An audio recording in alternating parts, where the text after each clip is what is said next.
Firman Tuhan hari ini diambil dari Lukas pasal 15 ayat ke-11 hingga ke-32. Perumpamaan tentang anak yang hilang. Suatu ketika ada seorang ayah yang memiliki 2 orang anak laki-laki. Anaknya yang bungsu datang kepada ayahnya dan berkata, Saya ingin mengambil harta bagian saya sekarang juga. ayahnya kaget, namun ayahnya tetap melakukannya. Ia membagi semua harta yang ia miliki dan memberikannya kepada anak bungsu itu, apa yang menjadi bagiannya. Lalu pergilah si bungsu meninggalkan rumah dan ia pergi ke tempat jauh. Dan ketika ia sampai di sana, ia menghabiskan semua uangnya. Sehingga ketika terjadi kelaparan di tempat itu, ia benar-benar tidak punya apa-apa. Ia mencoba mencari pekerjaan agar dapat membeli makanan. Namun, satu-satunya pekerjaan yang bisa ia dapatkan adalah memberi makan babi yang bau. Si bungsu sangat kelaparan, namun ia tidak punya makanan dan tidak punya uang. Bahkan ketika ia ingin makan makanan babi, ia tidak diizinkan untuk makan makanan babi itu. Si bungsu sangat sedih. Lalu ia teringat, Para pembantu di rumah ayahku punya banyak makanan untuk dimakan. Tetapi aku di sini sebentar lagi akan mati kelaparan. Lebih baik aku pulang ke rumah ayahku dan minta ampun kepadanya dan juga kepada Allah Bapa di surga. Aku tidak pantas disebut anak ayah karena aku sudah meminta dan menghabiskan semua warisanku. Jadi aku siap bekerja sebagai pelayan Bapak. maka pulanglah si bungsu ke rumahnya. Dari jauh ayahnya melihat si bungsu pulang. Lalu berlarilah ayahnya dan ia langsung memeluk dan mencium anaknya itu. Ayahnya sangat senang anaknya sudah kembali. Bapak, maafkan aku. Aku telah berdosa kepada Engkau dan juga Allah Bapa di surga. Aku tidak pantas menjadi anakmu lagi. Lalu Para pelayan, cepat bawa kemari baju, cincin, dan sendal yang terbaik. Juga potonglah anak lembu yang gemuk dan marilah kita makan dan bersuka cita. Sebab anakku yang hilang telah kembali. Lalu pulanglah anak yang sulung. Ketika ia mendengar suara alat musik dan nyanyian, ia memanggil pelayannya dan berkata, Apa yang terjadi?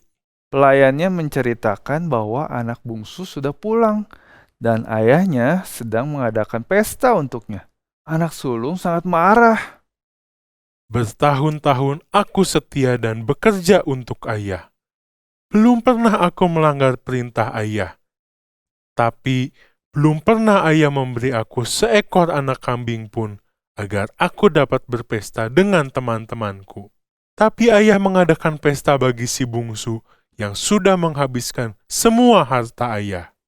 Anakku, kamu selalu ada bersama dengan ayah. Apa yang menjadi milik ayah juga adalah milikmu. Kita harus bersuka cita dan bergembira. Adikmu yang hilang sudah kembali.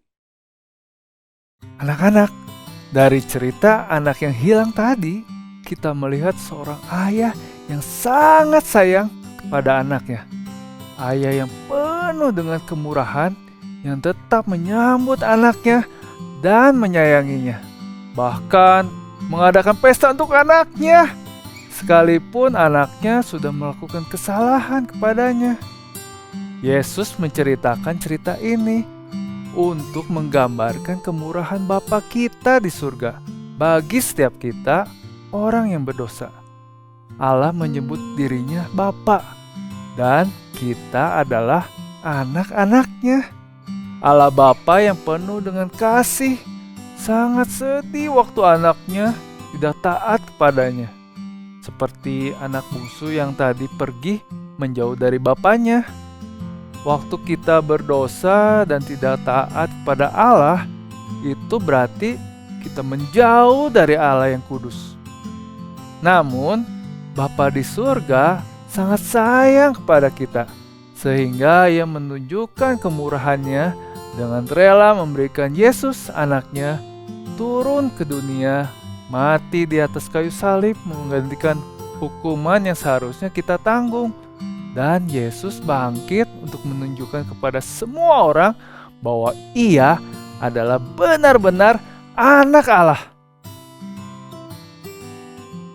Yesus menjadi jembatan antara kita, orang yang berdosa, dengan Allah Bapa yang kudus.